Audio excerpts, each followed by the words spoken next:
for once, Angel Reese was actually picking on somebody her own size. Now, if I was to take bets in this, NaLyssa Smith versus Angel Reese, I'm putting all of my $2.47, I'm putting all of that on NaLyssa Smith, all right? I'm not sure it would be even close. It was supposed to be just another regular season clash, but in a league already teetering between chaos and control, one encounter between Angel Reese and NaLyssa Smith triggered a seismic shift. Reese, who has made a career out of weaponizing bravado, found herself facing an opponent who didn't flinch. What happened next wasn't just a technical foul exchange, it was the unraveling of a carefully crafted image. The confrontation that unfolded during the Sky versus Wings game wasn't about basketball tactics. It was about identity, dominance, and the limits of unchecked behavior. Smith didn't just block a shot or win a box out. She dismantled the psychological edge Reese had used on countless others. And as the crowd shifted from casual observers to stunned witnesses, one truth became inescapable. Reese had finally met someone who wasn't afraid to call her bluff. This wasn't a rivalry anymore. It was a reckoning. Comment, enough is enough, if this was the moment the illusion fell apart. NaLyssa Smith was D'ing up Angel Reese pretty staunchly during this game. The game, Charles. Oh, man. The game, Charles. Oh, man. The game, Charles. Oh, man. The game, Charles. Oh, no. The game, Charles. Give me that. Jesus, dude. When NaLyssa Smith is doing that to you, you know you just aren't ready for it, man. When NaLyssa Smith is D'ing you up, blocking her shot, folks, Angel, you cooked her up last year. What happened? Angel Reese entered the Dallas arena with the same confidence she's displayed all season. Chin high, shoulders squared, and that trademark smirk suggesting the night's outcome was already written. Over the past year, this body language had become more than familiar. It had become effective. Opponents hesitated. They backed down. Theatrics became a weapon, but something felt different this time. The two of them getting into it. And by the way, this started off by NaLyssa Smith going for a rebound and Angel just shoving her. Just shoving her and then complaining to the refs. And by the way, I don't blame Angel Reese for, shoving people and expecting to get away with it. The referees have shown that you are allowed to shove people and get away with it. Like, that is a given. Standing opposite her was NaLyssa Smith, calm, locked in, and unbothered by the noise. Reese initiated the game's first physical altercation with a shove that normally would have sent players into retreat. Instead, Smith turned and held her ground. No escalation, no dramatics, just a quiet defiance that spoke volumes. The shove didn't intimidate, it exposed. Reese expected compliance and got resistance. What looked like a minor scuffle became the first visible crack in her carefully guarded image. In that moment, it wasn't about who was stronger, it was about who was in control. And for the first time in a long time, it wasn't Angel Reese. Down around the rim, NaLyssa Smith and Angel Reese both got technical fouls, and things got a little chippy between the two. Chicago's done a nice job defensively. Nice pass. Right there. How did Dejounte hit that to Smith? That was in our line of sight. There wasn't any daylight. Yeah, the speed and accuracy of that pass. Now we got some chippiness. Smith and Reese jawing at each other. The tension hit a boiling point just moments after the initial shove, and referees stepped in with technical fouls issued to both players. For many watching, that should have marked the end of it. A simple exchange, tempers cooled, game resumed. But the body language said otherwise. Angel Reese was visibly rattled. Her gestures grew louder, her expression more animated, as if performing for a crowd she could no longer control. When NaLyssa Smith is D'ing you up, blocking her shot, folks, Angel, you cooked her up last year. What happened? What happened last year? Was it the Indiana Fever on the jersey? That made you go extra hard? Was it that other player on that team that was like, oh, that 22, oh, I really want to show her something? Is that what really made it? Because in these matchups against the Dallas Wings, you really haven't been anything special at all. Maybe NaLyssa Smith was tired of seeing her in a meme all offseason. NaLyssa's like, you know what? That next time I play her, I'm not going to let her cook me and do me like that. Meanwhile, NaLyssa Smith stood almost motionless, her face unreadable, exuding a quiet confidence that didn't need words. While Reese postured and paced, Smith maintained eye contact with a calm that turned the atmosphere from confrontational to commanding. It wasn't just physical resistance, it was psychological. This composure disrupted Reese in a way that no double team ever could. The The moment wasn't about the foul anymore. It was about dominance, and Smith had seized it. I'm not sure Angel Reese would actually want that to turn into something where hands are involved, because my goodness, I mean, I'm just going to keep it real. NaLyssa Smith, I think she sort of believes she's a little bit more masculine, right? Now, I'm going to tell you, as far as flexing goes, we talked about this a little earlier. NaLyssa Smith showed her ass last night. She did. I mean, at 6 of 12 from the field, 27 minutes, 20 points, 3 block shots last night. The crowd sensed a shift, too. Phones were out, fans were standing, and the energy in the building turned electric. A spectacle had just become a statement. This clash didn't come out of nowhere. The history between Angel Reese and NaLyssa Smith stretches back to Reese's rookie season, when the two had already begun exchanging tense moments on the court. But those early matchups were flashes, brief skirmishes, quick words, nothing that tipped the balance. This time was different. Smith had clearly come in with a plan. Her performance wasn't emotional, it was surgical. It suggested preparation, memory, and motivation. Reese had embarrassed her in previous meetings, and the off-season memes, the media narratives, and the spotlight all served as fuel. Angel Reese goes after shoving NaLyssa Smith.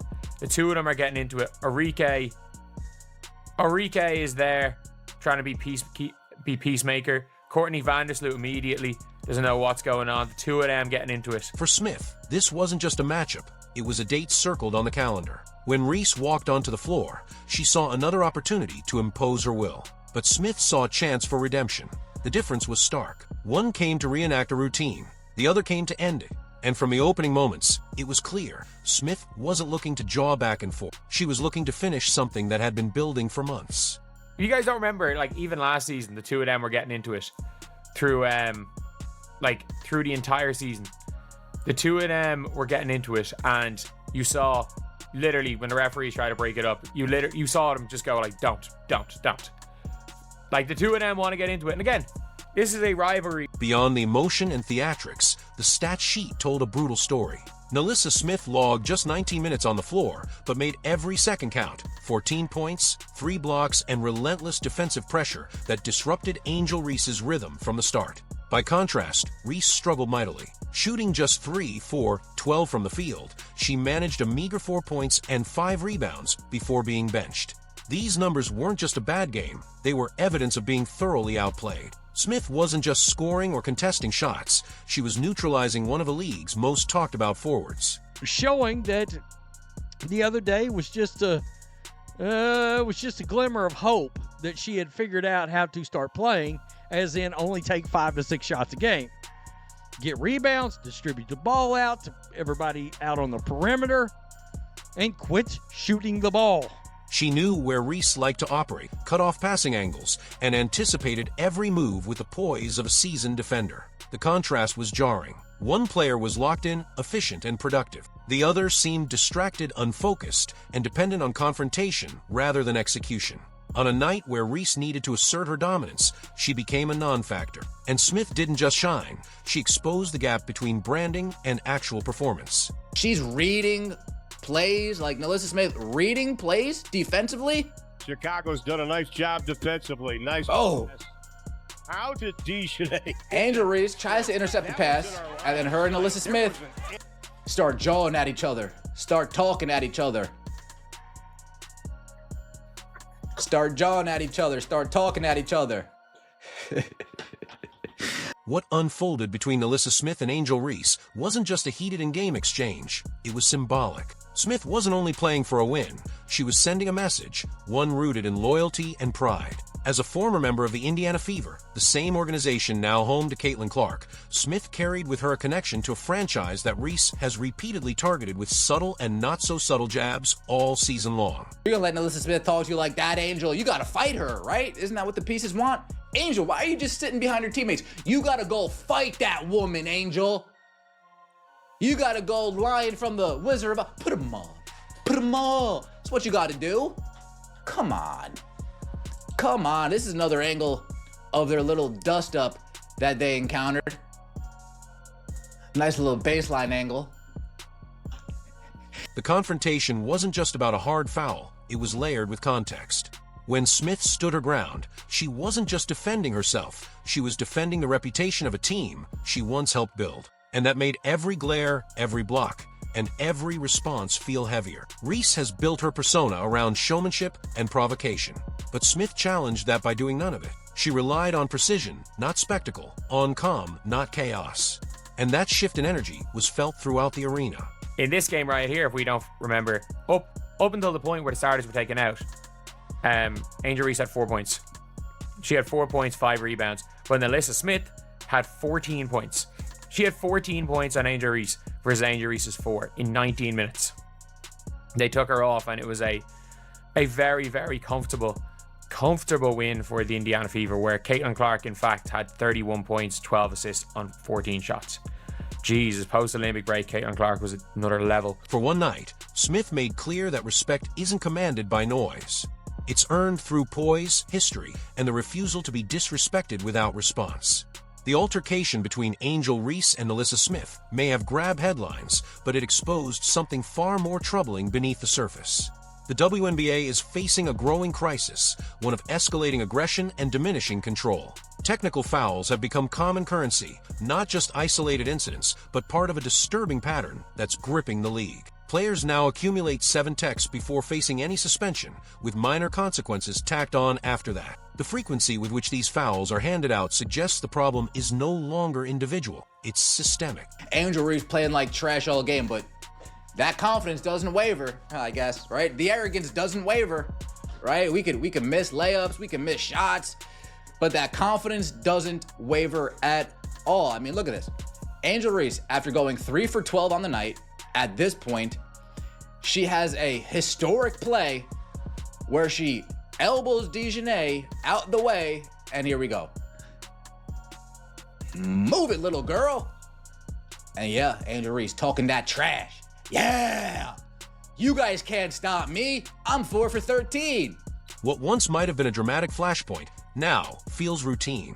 The Reese-Smith confrontation didn't stand out because it happened. It stood out because the league allowed it to escalate. And the response?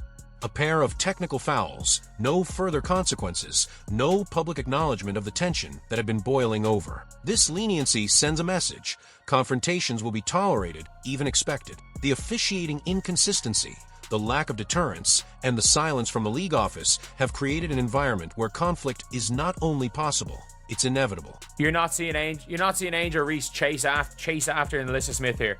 This is one of those basketball fights where no basketball things where people chirp at each other and they don't jump up and run after the person.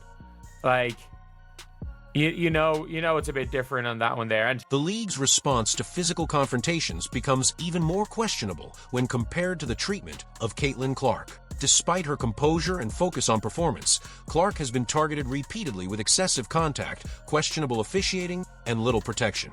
A recent incident saw her flagged for standard basketball move, classified as a flagrant foul, while other players, including Reese, escaped stricter consequences for far more egregious behavior. You know what's going to be funny one of these days? When none of her teammates try to get in the way of anything. Is she going to actually charge? Like, is it actually going to charge? One could say they're not in the way here, but she didn't. Oh, yeah, NaLyssa's standing there. Like, here. Oh, okay. Well, she got a teammate right here. Oh, this is interesting. What? Interesting. Dejanay does come around right there. You saw her. She's kind of trying to say, hey, calm down, boo. Calm down. The inconsistency speaks volumes. Clark, who averages 19 points, 9 assists, and 6 rebounds per game, has brought unprecedented attention and revenue to the WNBA, yet receives minimal protection from referees. Meanwhile, players engaging in disruptive conduct, verbal spats, and theatrics continue to dominate highlight reels with little accountability. This imbalance has not gone unnoticed by fans. Many now question whether the league prioritizes media drama over athlete safety and performance. The contrast between Clark's professionalism and the chaos surrounding other players is stark. Through your perspective on the flagrant foul, what was the point you were trying to make to her? It's just a good take foul, you know? If either Angel gets wide open 2 points or, we send him to the free throw line. Nothing malicious about it. It's just a good take foul. Every basketball player. While some rely on provocation to remain relevant, others elevate the game through pure talent, and the league's double standard risks alienating the very audience it's trying to grow. The confrontation between Angel Reese and NaLyssa Smith wasn't just a viral moment, it was a reflection of the identity crisis looming over the WNBA. At a time when the league is striving to become a globally respected brand, it must decide what kind of culture it wants to promote. The drama may generate clicks, but long-term credibility hinges on professionalism, discipline, and consistency. Many WNBA fans are calling out the referee problem. The referees literally turned their back. Caitlin Clark appears to be hunted every game. She deals with physicality that no other player in the league is dealing with. The WNBA not stepping in to protect their cash cow, their only draw, their only star, and this is the end result. Smith's quiet dominance and refusal to engage in theatrics represented a refreshing standard, one that contrasted sharply with Reese's increasingly erratic behavior. And yet, league officials chose the path of minimal enforcement, allowing unresolved tension to linger. Meanwhile, players like Caitlin Clark, who have boosted ratings and fan engagement through elite play and humility, are left vulnerable. The situation with Caitlin and Angel shows that they hate each other. I think they just hate each other, period. I think they just hate each other in general. Like, I don't know, hate's a strong word. There is a 0% chance that Angel Reese and Caitlin Clark like each other. Like, I'm sorry. If you are Caitlin Clark, if you are a person and you got blindsided by somebody and someone else jumped up and celebrated, you wouldn't like that person. If you lost a championship game and then after the game, not just someone chasing around you doing that, after the game they're on IG Live being like, this is for you. Instead of celebrating their win, they were taunting their opponent. You probably wouldn't like that person either. As the WNBA prepares for a critical stretch, CBA negotiations, increased media scrutiny, and global expansion, it must address the perception that discipline is selective and standards are uneven. It's shocking. Caitlin Clark will be sidelined for at least 2 weeks with a quad injury. Footage has emerged how Caitlin Clark got hurt. He fouls her for the 4th time. It's cheating. Caitlin Clark is the driving force behind the interest in the Fever and the interest in the WNBA. Rookie Caitlin Clark was subject to several intentional fouls. The game deserves better. Its athletes deserve clarity. And its audience deserves to know whether they're watching elite competition or a reality show in jerseys. If change doesn't come from the top, the WNBA risks losing control of the very narrative it worked so hard to build. So the WNBA might as well just name Caitlin Clark the MVP right now, because so far she's missed 2 games due to injury, and not only have the Fever lost both games, but now in this one, they lost to quite possibly the worst team in the league, which just shows how important of a piece she is to that team. She's averaging 19 points, 9 assists, and 6 rebounds a game this year in the 4 games she played. She is super important to that team, and it's proving it that she is the most valuable player on that team. The message was clear. What happened between NaLyssa Smith and Angel Reese wasn't just a feud. It was a mirror held up to a league at a crossroads. If the WNBA wants to evolve, it has to decide whether it rewards performance or pandemonium. Smith didn't just win a matchup. She exposed the cracks in a system too comfortable with chaos. She's going to be out for a couple weeks. Let's see how viewership does in the 3 weeks that she's out. Let's see how ticket sales go when she's out. Let's see how the WNBA as a whole comes out. Because I think they're trying to make a message to the WNBA that, hey, look, we don't necessarily have to put this woman on a pedestal. Like, she doesn't need to be treated like Jesus, Mary, Mother of God, or anything like that. But I think if the WNBA wants to go in the right way with these CBA negotiations and getting bigger and more prominent, they need to embrace change. And she is good change for the WNBA. If a league doesn't course correct, these moments will define it more than the talent ever could. Comment, enough is enough, if it's time for the WNBA to get serious. Don't forget to like, subscribe, and turn on notifications so the drama doesn't catch you off guard next time.